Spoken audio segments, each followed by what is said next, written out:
오늘 우리에게 주시는 하나님의 말씀은 구약성경 전도서 11장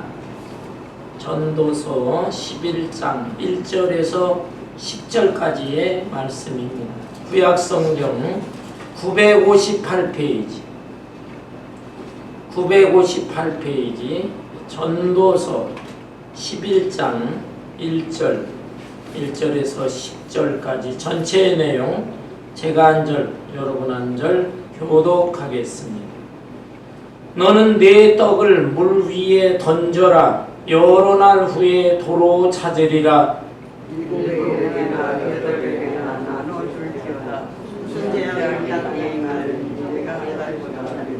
구름에 비가 가득하면 땅에 쏟아지며 나무가 나무로나 북으로나 쓰러지면 그 쓰러진 곳에 그냥 있으리라.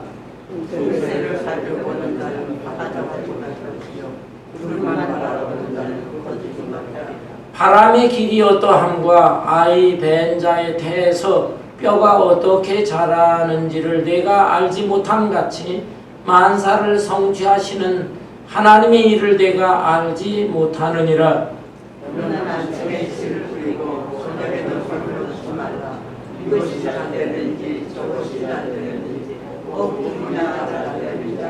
빛은 실로 아름다운 것이라 눈으로 해를 보는 것이 즐거운 일이로다. 사람이 여해를 사는 항상 즐거워하리로다. 그러나 tak하는 날이 많으니 그날들을 가다였다.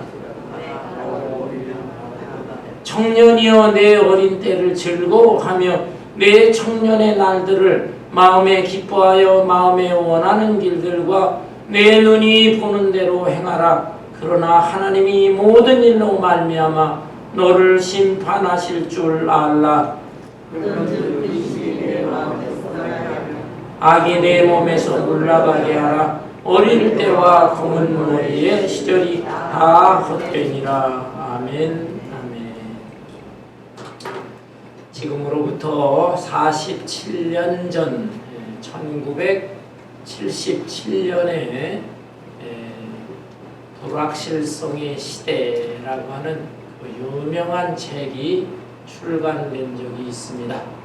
미국 하버드 대학의 경제학 교수인 존 갈브레이드 교수가 쓴 책입니다. 불확실성의 시대 Age of Uncertainty라고 하는 책입니다. 그는 경제학자이기 때문에 당시로서 앞으로 미래 세대에 대해서는 경제적으로 예측하기가 어렵다. 물가가 얼마나 오를지 낮을지 또 이 경제가 세계에 어떤 영향을 주게 되는지 그것을 정말 예측하기가 어렵다 하는 그런 취지로서 책을 썼어요. 그런데 이 불확실성의 시대라고 하는 이 말은 경제면에만 적용되는 것이 아니라 당시에 많은 사람들에게 앞으로의 정치라든지 앞으로의 과학이라든지 앞으로의 이 세상 전체에 이 말이 적용될 수가 있다. 곧 불확실성의 시대가 도래하고 있다. 이렇게 사람들이 말을 했습니다. 그로부터 오늘날까지 약 50여 년 세월이 흘렀는데 정말 세상은 어떻게 변했습니까? 엄청나게 변화무쌍한 세상으로 지금까지 달려왔습니다. 여러분, 우선 이 국제정치를 보면은 당시에 동독과 서독이 분리되어 있었거든요. 그런데 독일이 통일이 된 것입니다. 베를린 장벽이 무너지면서 독일이 하나가 되었습니다. 그런 일이 있으리라고는 생각을 못했어요. 그런가 하면 구소련, 소비에트 연방공화국, 소련이 엄청나게 작은 나라들을 다 연합하고 식민 통치를 하고 했는데 고르바초프 대통령 때 와가지고 이 나라 민족들 다 너희들 원하는 대로 독립을 해라. 전체가 다 분리 독립이 이루어졌어요. 어마어마한 국제적인 사건이었습니다.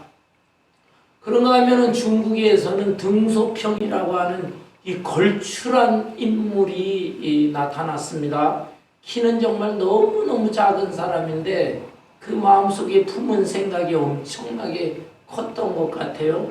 이 사람은 공산주의 체제를 그대로 유지하면서도 이 자본주의 시장 경제 이런 것들을 다 도입을 했습니다.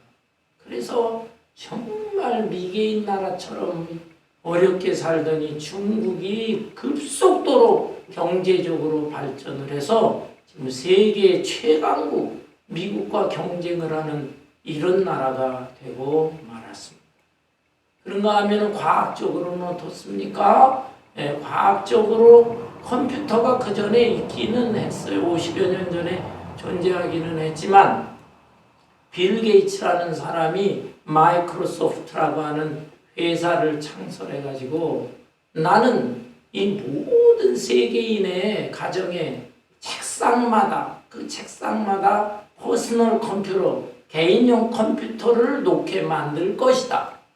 와, 이런 꿈과 비전을 가지고 이 컴퓨터 회사를 운영하면서 어떻게 됐습니까? 전 세계 다 컴퓨터가 돼버렸어요. 그리고 그 이후에는 또 인터넷이라고 하는 게 만들어져 가지고 전 세계의 정보를 그냥 실시간으로 접하는 거예요. 실시간으로. 그리고 근래에는 또 몇 년 전에 세상을 떠난 스티브 잡스라고 하는 사람이 나타나서 그 세계의 정보를 한 손 안에 보게 하겠다. 스마트폰이라고 하는 걸 만들어 가지고 이 작은 손 안에 있는 그 조그만 물건 폰 안에서 전 세계의 정보를 한눈에 들여다볼 수 있도록 한 것이. 우와, 어마어마하게 지난 50년 동안 세상이 변화됐어. 50년 전에는 이런 일이 발생할 것이다 라고 하는 것을 상상을 하지 못했다. 그렇다면은 지금까지 50여 년이 이렇게 변화됐는데 앞으로의 50년은 어떻게 될 것인가를 생각할 때에 참 우리가 예측하기 어렵습니다. 그러나 많은 사람들이 생각을 할 때는 지난 50년이 아니라 그 이전에 500여 년 동안에 변화된 것 이상으로 어마어마한 변화가 앞으로의 50년, 앞으로의 미래에 펼쳐지게 될 것이다.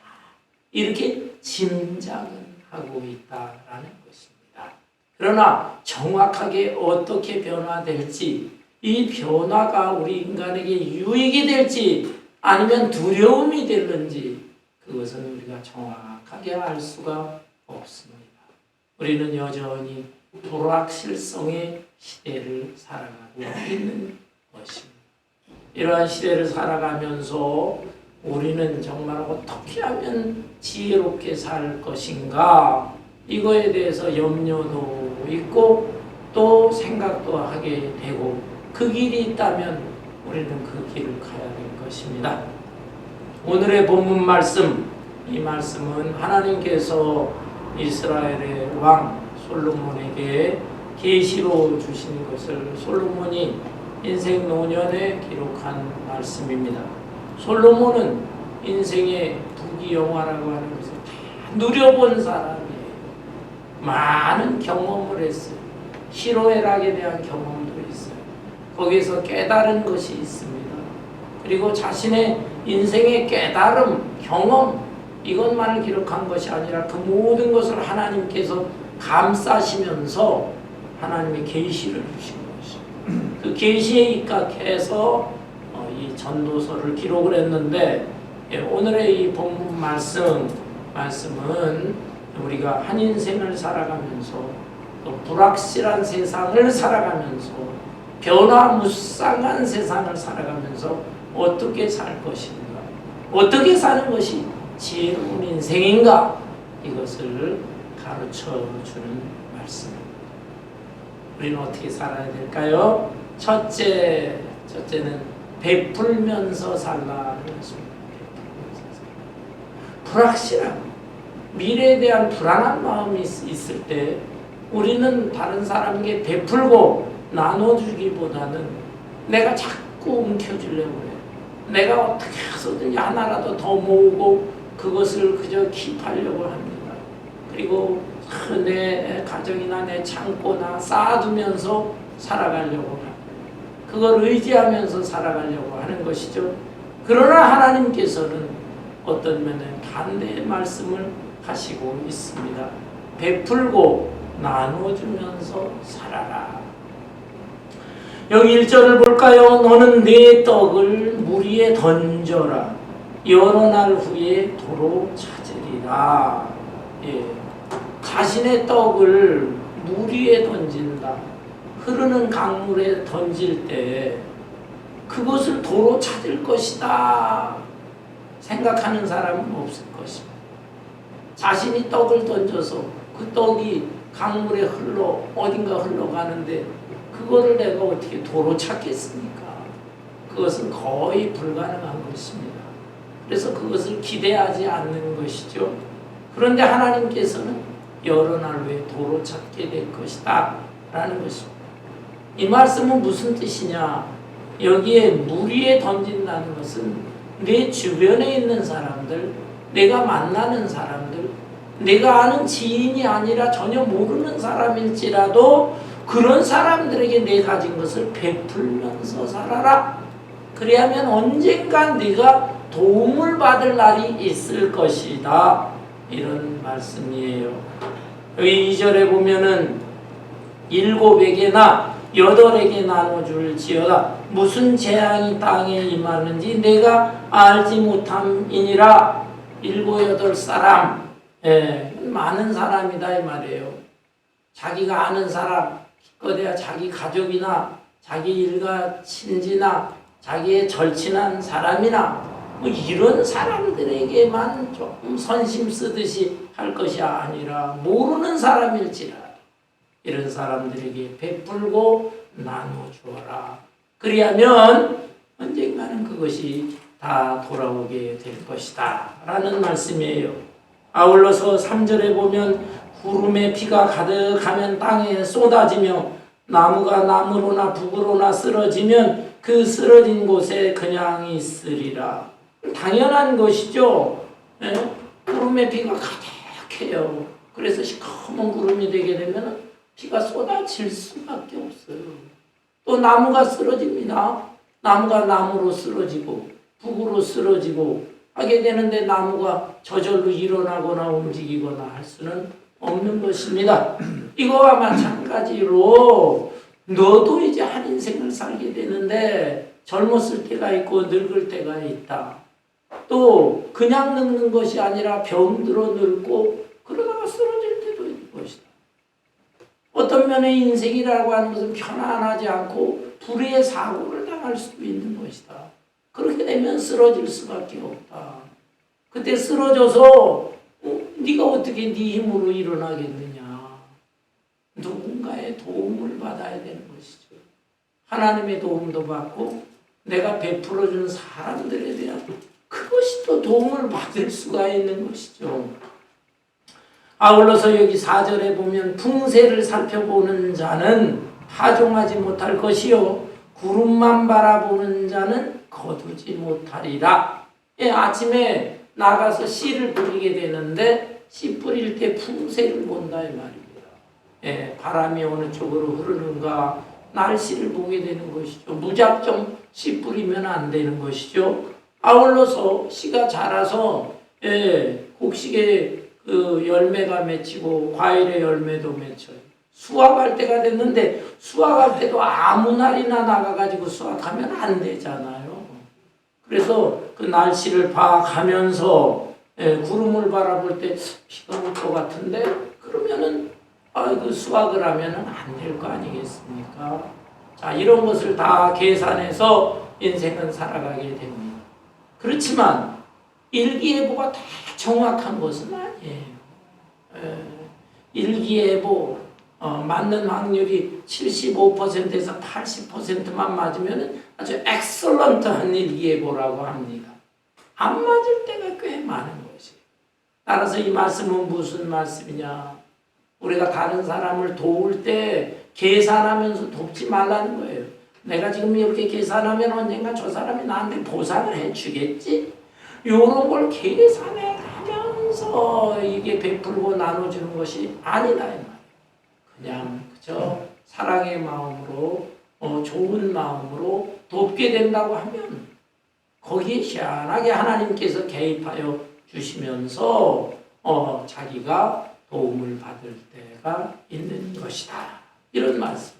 곧 1절부터 4절까지의 말씀은 아무리 불확실한 시대, 아무리 어렵고 불안하고 하는 시대라 할지라도 너는 베풀면서 살아라.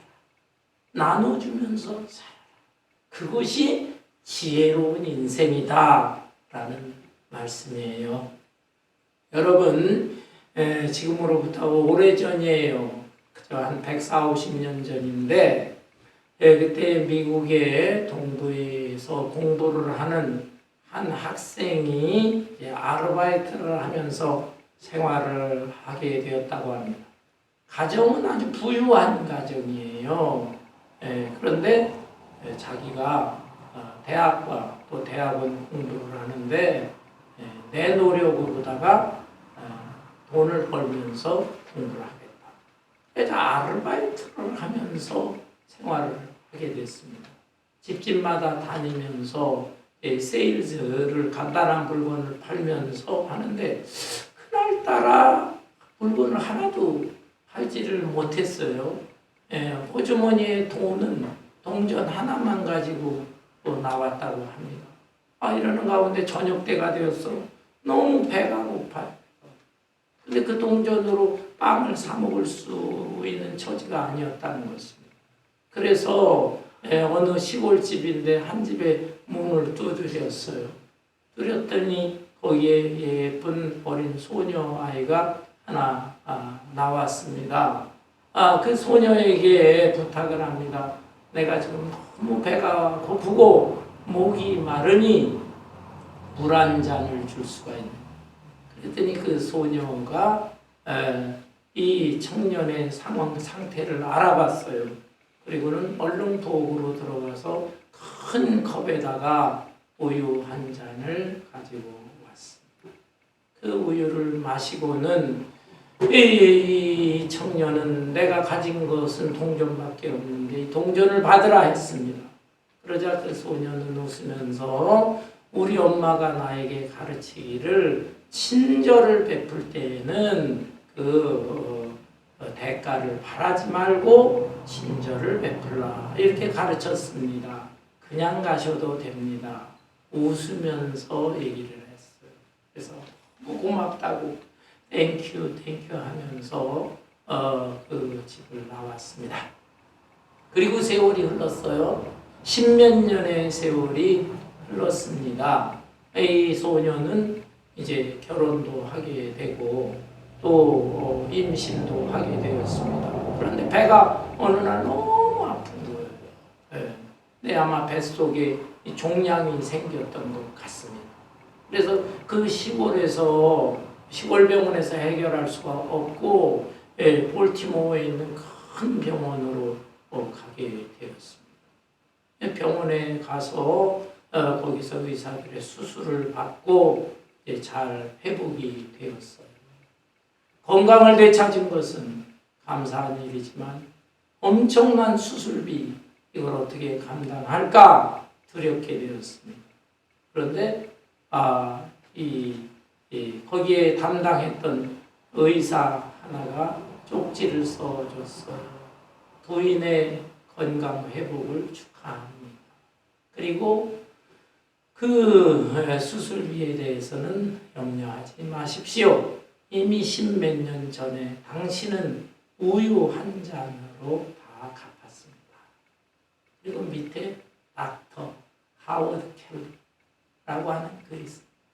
이 청년이 아르바이트를 해가면서 열심히 공부를 해서 의사가 되었는데 이 하워드 켈리라고 하는 사람은 동부에 있는 유명한 의과대학 존스 홉킨스 의대의 창설 멤버 4명 중에 한 사람이고 가지고 당대 최고의 산부인과 의사였다고 합니다.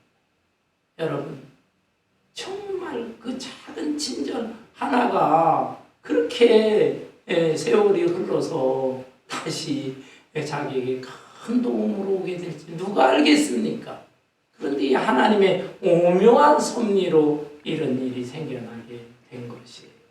따라서 우리도 인생을 살아가면서 너무 내 걸 더 모아야지 여기에만 집착하지 말고 우리가 할 수 있는 한 이렇게 최선을 다해서 베풀면서 살 때 이것을 하나님께서 기뻐하시고 하나님께서 그 인생에 복을 내려주실 줄로 믿습니다. 아울러 두 번째로 우리 불확실한 세상 또 우리 인생을 살 때 어떻게 살아가는 것이 지혜로울까요? 주어진 환경 속에서 불평하지 말고 최선을 다하면서 사는 것입니다. 성실하게 최선을 다하면서 사는 것이에요. 여기 본문 말씀을 볼까요? 5절에 보면 바람의 길이 어떠함과 아이 벤 자의 태에서 뼈가 어떻게 자라는지를 내가 알지 못함 같이 만사를 성취하시는 하나님의 일을 내가 알지 못하는 일. 바람의 길이 어떠함 알지 못합니다. 우리가 일기예보를 통해서 이번에 어느 곳에 태풍이 몰려올 것입니다. 저 플로리다에 허리케인이 몰려올 것입니다. 준비해야 됩니다. 그래요. 그런데 그게 맞긴 맞아요. 막 태풍이 몰려옵니다. 근데 예상은 동부 해안선을 따라 위로 쭉 올라가고 사우스캐롤라나 노스캐롤라나 해가지고 저 뉴욕으로 올라갈 것입니다 라고 했지만 실제로는 꼭 그렇게 되는 것이 아니라 오히려 서쪽으로 남서쪽으로 기울면서 저 엘라바마라든지 알칸소라든지 또는 조지아주라든지 쭉 가면서 텍사스 쪽으로 빠지는 경우 종종 있어요. 바람의 길이 어떠한지를 정확하게 알 수 있는 그건 하나님께서 하시는 것이다 이 말입니다.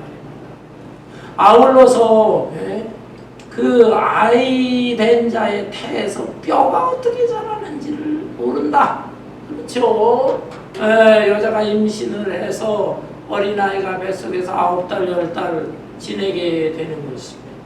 그런데 그 태 안에 있는 작은 아이가 점점 배 안에서 자라. 또 신기하게 뼈가 어떻게 자라. 그걸 어떻게 알겠느냐. 초음파 기술이 발달돼가지고 임산부들이 종종 산부인과 병원에 가서 초음파로 사진을 확인하기는 하지요. 하지만 그러나 그게 어떻게 신기하게 거기서 뼈가 자라고 몸이 자라고 하는 것을 알겠느냐. 그것은 졸지도 않고 주무시지도 않는 하나님. 의사는 잠깐 진료하고 끝나지만 밤을 새가면서 하나님은 졸지도 않고 주무시지도 않고 하나님께서 그것을 만지시면서 이 어린아이가 잘 자라게 되는 것이다.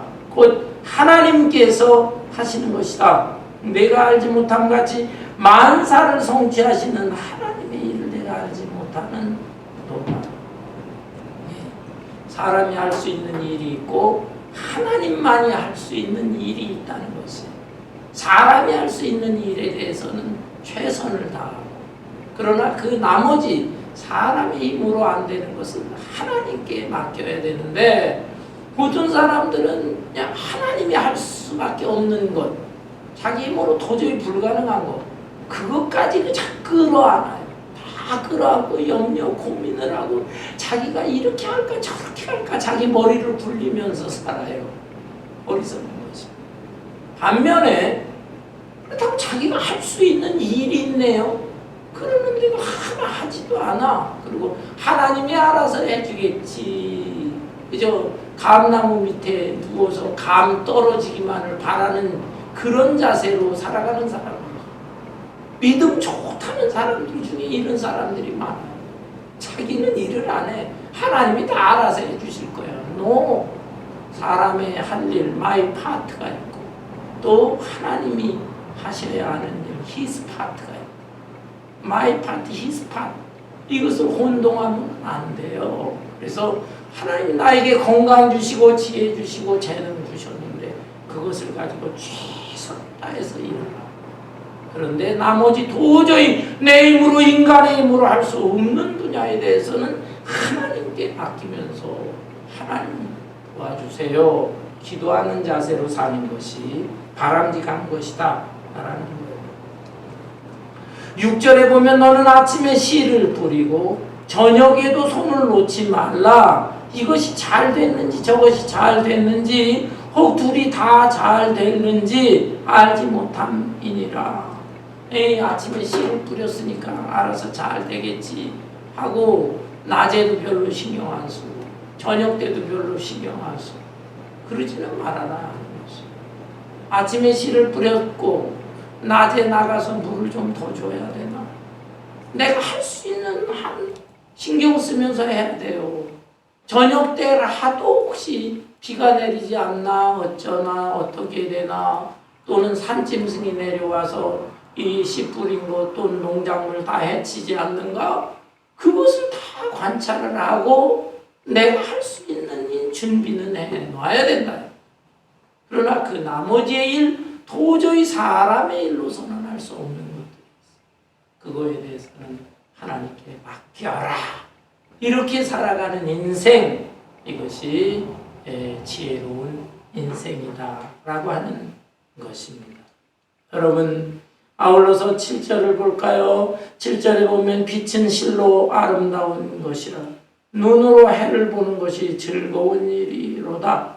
사람이 여러 해를 살면 항상 즐거워할지로다. 그러나 캄캄한 날들이 많으리니 그 날들을 생각할지로다. 다가올 일은 다 헛되도다.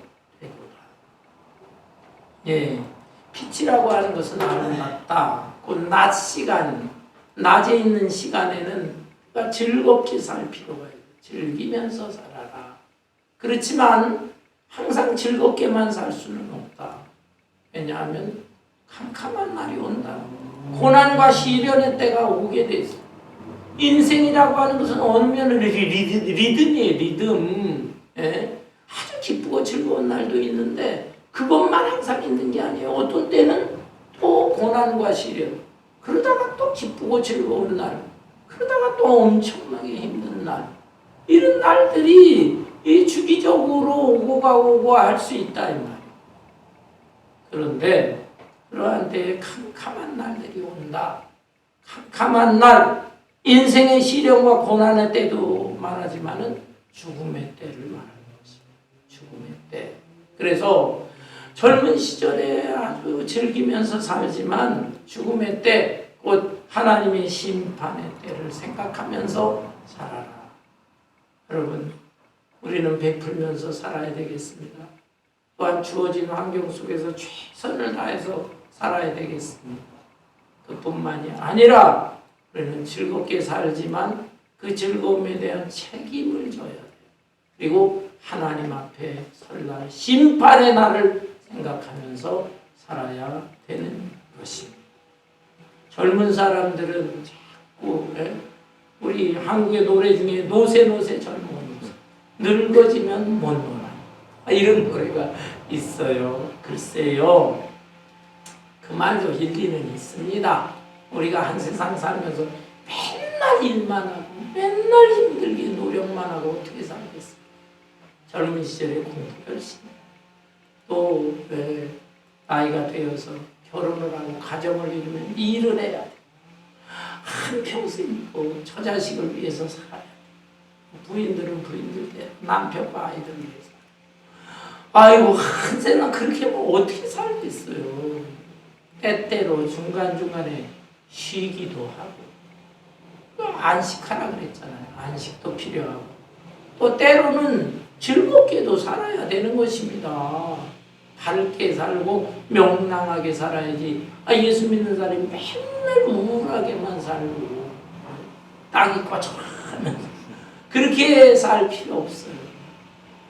밝고 명랑하게 즐겁게 사세요.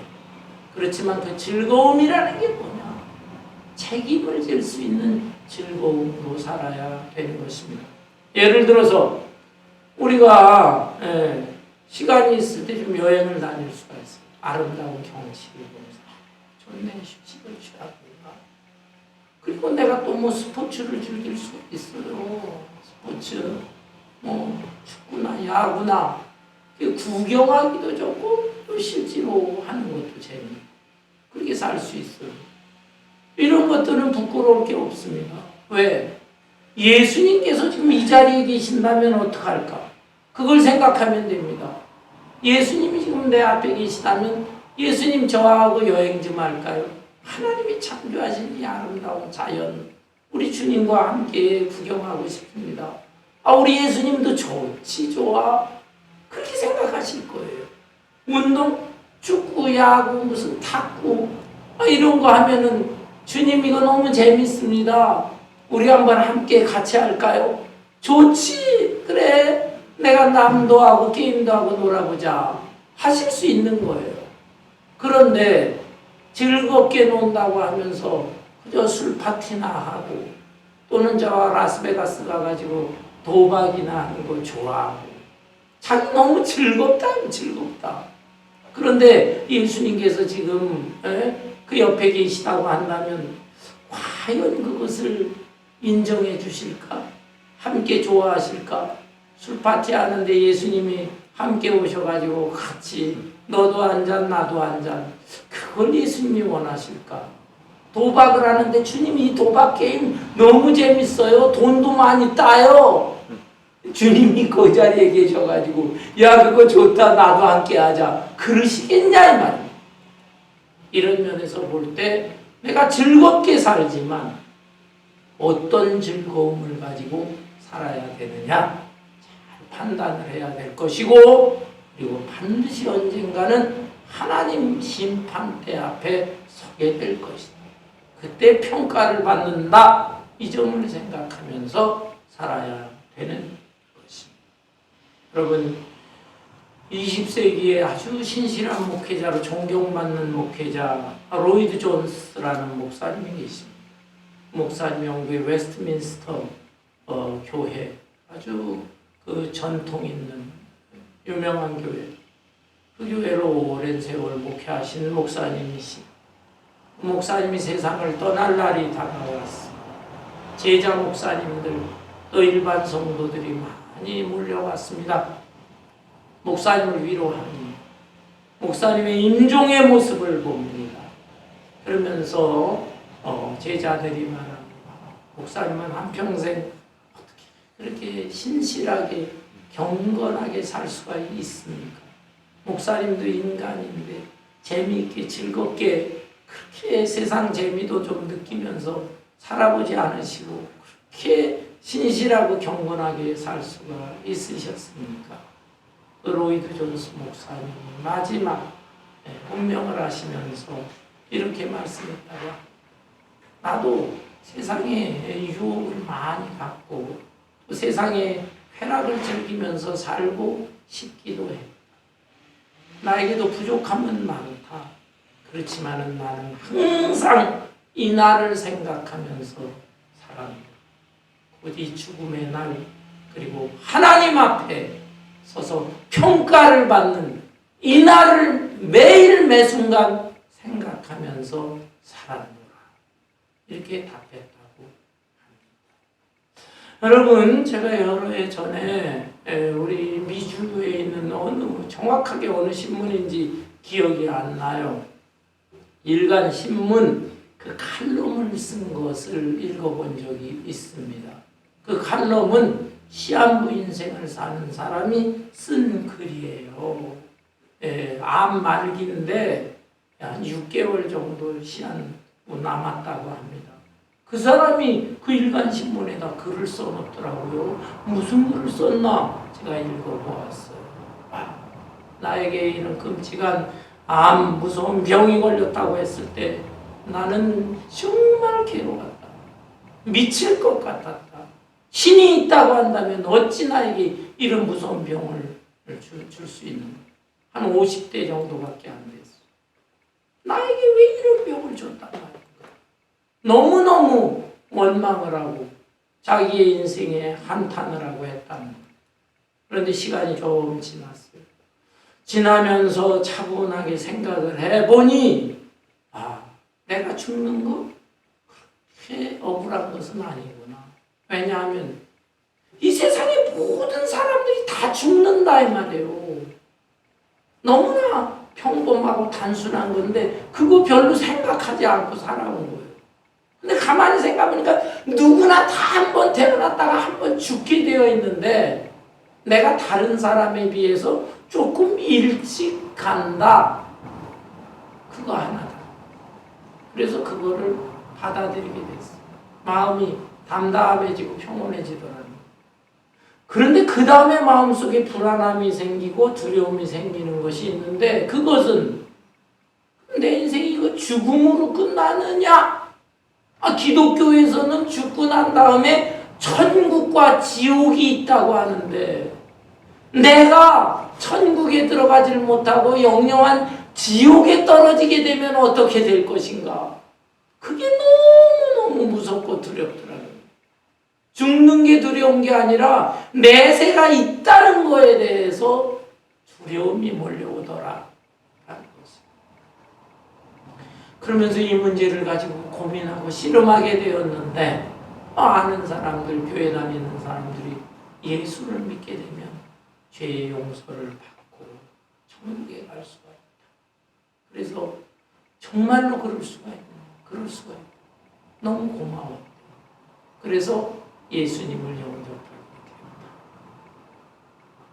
그런데 예수님을 영접했는데도 마음속에 두려움은 또 있더라는 거예요. 무슨 두려움이냐 하면 하나님의 심판대 앞에 서게 될 텐데 그때 우리 하나님께서 너는 이 세상에서 뭘 하다가 왔느냐라고 물을 때 나는 하나님 마음에 흡족한 대답을 할 거리가 없더라.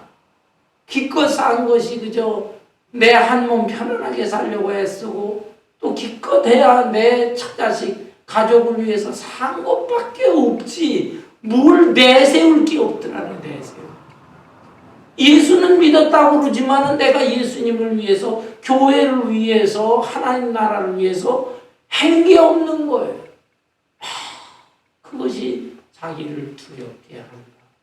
그래서 자기에게 나머지 몇 개월을 살지는 모르지만 주변에 같은 병동에 있는 사람들에게 말씀도 전하고 사랑도 베풀고 맛있는 거 먹을 것이 생기면 그거 한 조각이라도 더 나눠주려고 그렇게 남은 몇 개월 동안 살아보려고 합니다.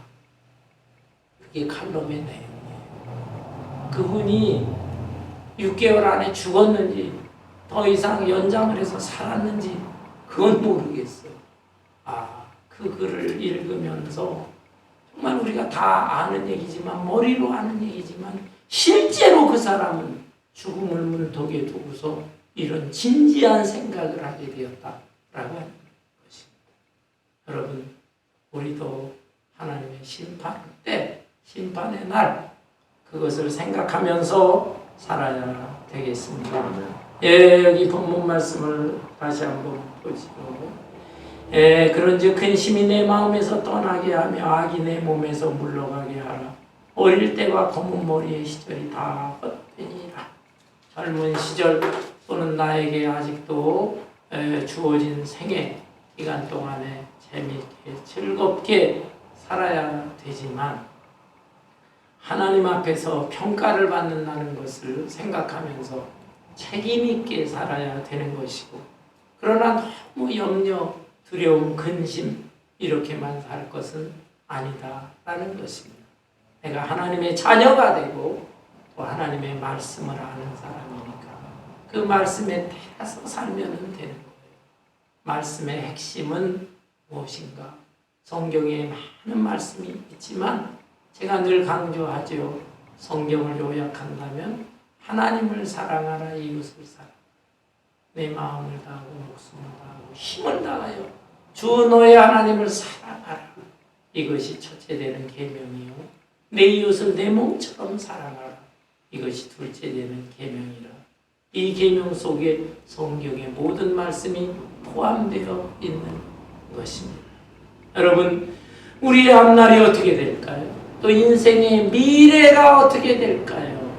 이 미래에 대해서 관심을 갖는 사람들이 많습니다. 연세 드는 사람만이 아니에요. 젊은 사람들, 심지어 청년들도 미래에 관심이 많아요. 그래서 한국의 강남 같은 데에는 점쟁이 집이 그렇게 많답니다. 믿어지질 않았어요. 점쟁이 집. 그런데 젊은 청년들이 들어간다는 거예요. 공부하기도 힘들고 직장 가기도 힘들고 인생의 미래에 불안하겠죠. 결혼을 해야 되냐 말아야 되냐. 그러니까 불안하니까 뭔가 의지해 보려고 점쟁이를 찾아가는 것이. 직접 점쟁이가 얘기해 주는 것도 있고 무슨 타로점 저게 뭔지 잘 모르겠어요. 뭐 카드 같은 거로 해서 뭐 타로 점 친다고 거기에도 그렇게 젊은이들이 몰려요.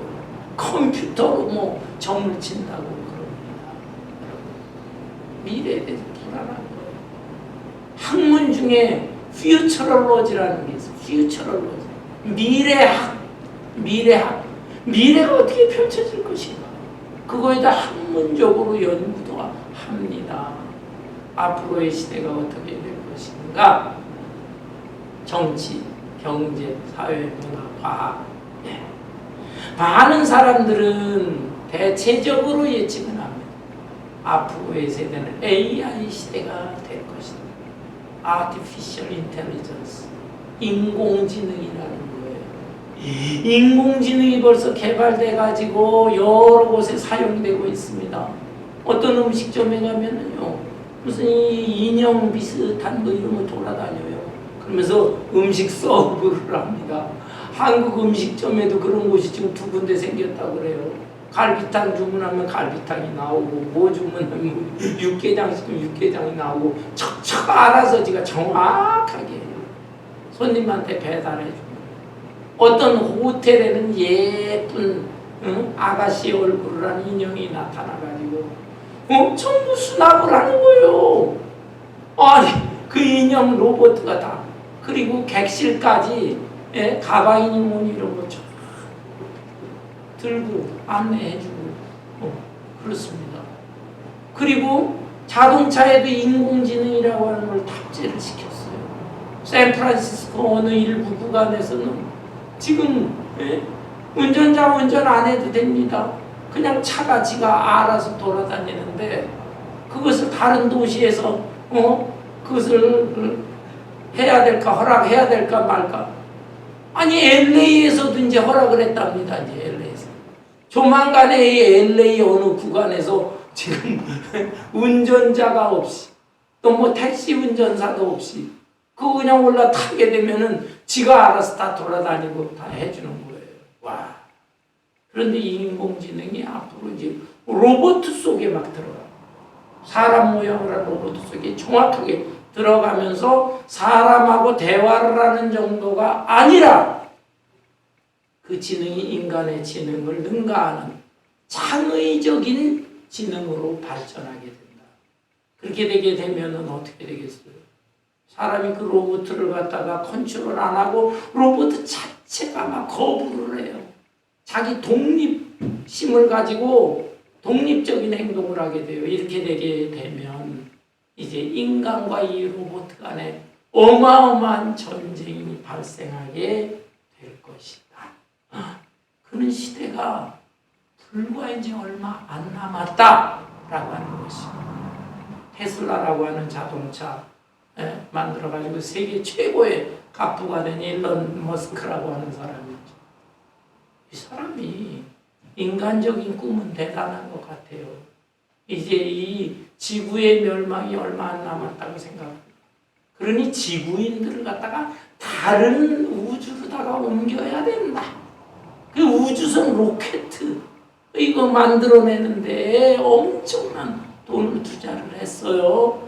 그래서 그동안에 미국의 나사라든지 이런데 국가기관에서 다 추진을 했는데 얼마 전에 지난주인가요? 이제 일론 머스크 중심으로 한 이 회사에서 자체적으로 민간 운영으로 로봇을 만들었는데 거기에 사람이 100명 정도 탈 수가 있다. 여태까지 있었던 로봇보다도 엄청나게 큰 로봇. 그걸 갖다가 쏘아 올려서 간다. 화성을 탐지하고 돌아오게 할 것이다. 그런데 대기권까지 쭉 올라가는데 성공은 했지만 그러나 돌아오는 과정에 뭐가 잘못돼가지고 실패를 했다고 합니다. 그래서 절반쯤은 성공, 절반은 실패다. 뭐 이런 말이 지금 뉴스를 통해서 나오고 있는데, 이런 시대가 이제 가까이 온 거예요. 지금 어린 아이들은 아마 수학여행을 갈 때 달나라로 수학여행을 가자. 그런 시대도 올 것입니다. 여러분, 이러한 시대가 다가오게 될 때 한편으로는 기대가 돼요. 야, 그런 세상은 얼마나 멋지, 얼마나 편리할까.